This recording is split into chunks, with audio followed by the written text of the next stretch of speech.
Assalamualaikum warahmatullahi wabarakatuh. Bagaimana kabarnya anak-anak? Alhamdulillah. Jumpa lagi dengan Pak Guru. Kali ini Pak Guru akan membahas materi kelas 1, yaitu tentang bersih itu sehat. Nah, yang akan Pak Guru bahas kali ini tentang materi bersih itu sehat yaitu adalah bersuci. Anak-anak tahu apa itu bersuci? Oke, baik. Bersama-sama kita bahas, kita pelajari apa sih itu bersuci. Bersuci itu artinya adalah membersihkan dari kotoran dan najis.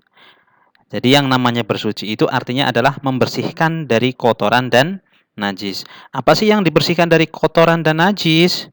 Nah, yang dibersihkan yaitu bisa badan, pakaian yang kita pakai, ataupun tempat yang kita tempati. Nah, itu harus bersih dari kotoran dan najis. Kotoran tentu anak-anak tahu semua ya. Yang namanya kotoran ya, anak-anak tahu lah kalau najis itu bisa berupa air kencing ataupun apa? Kotoran manusia ataupun kotoran hewan. Itu bisa disebut dengan najis. Nah, kita lanjut anak-anak. Bersuci itu ada dua, yaitu yang pertama adalah mandi. Jadi yang namanya bersuci itu ada dua. Yang pertama adalah mandi. Ya, itu mandi termasuk dalam bersuci. Tentu anak-anak tahu bagaimana caranya mandi. Mandi yaitu adalah menggunakan air yang bersih dan suci. Nah, agar badan kita bersih juga wangi, maka saat mandi kita juga menggunakan sabun, ya. Oke, itu bersuci yang pertama adalah mandi. Selanjutnya, bersuci yang kedua yaitu adalah istinja. Apa sih itu istinja?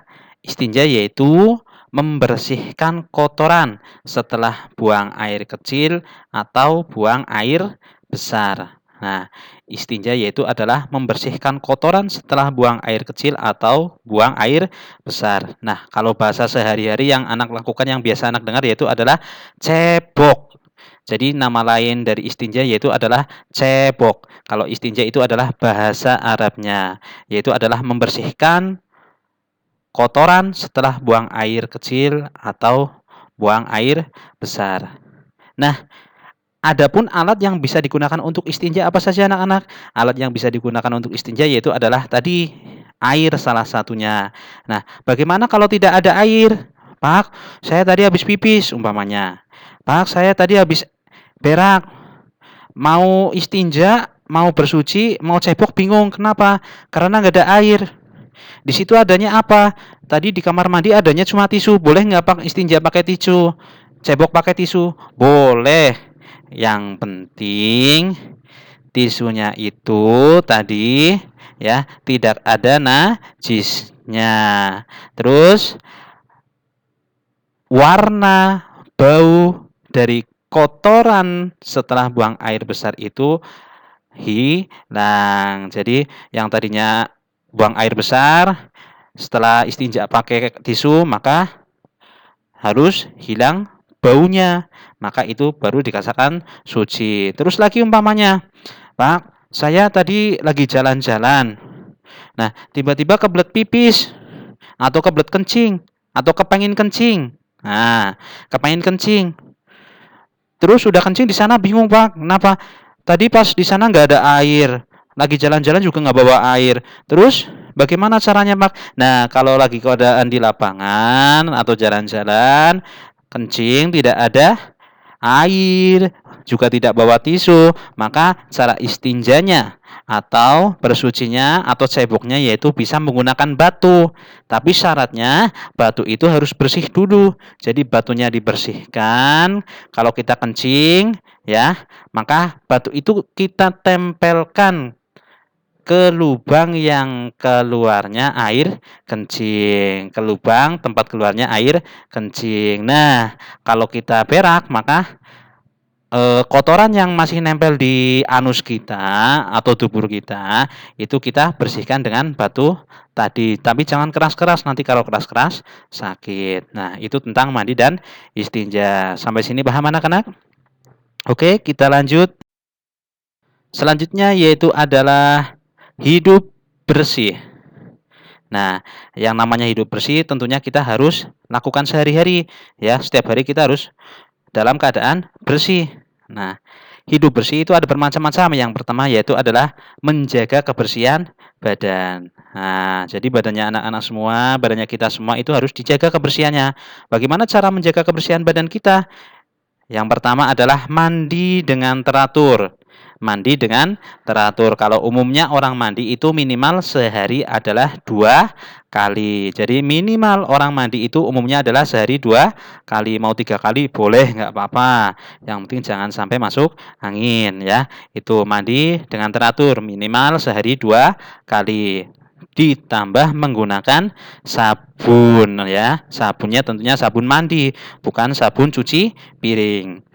Oke, selanjutnya itu adalah gosok gigi sesudah mandi. Nah, ini ya, gosok gigi sesudah mandi. Gosok gigi supaya hilang bau mulutnya. Nah, jangan kita bangun tidur terus tidak gosok gigi.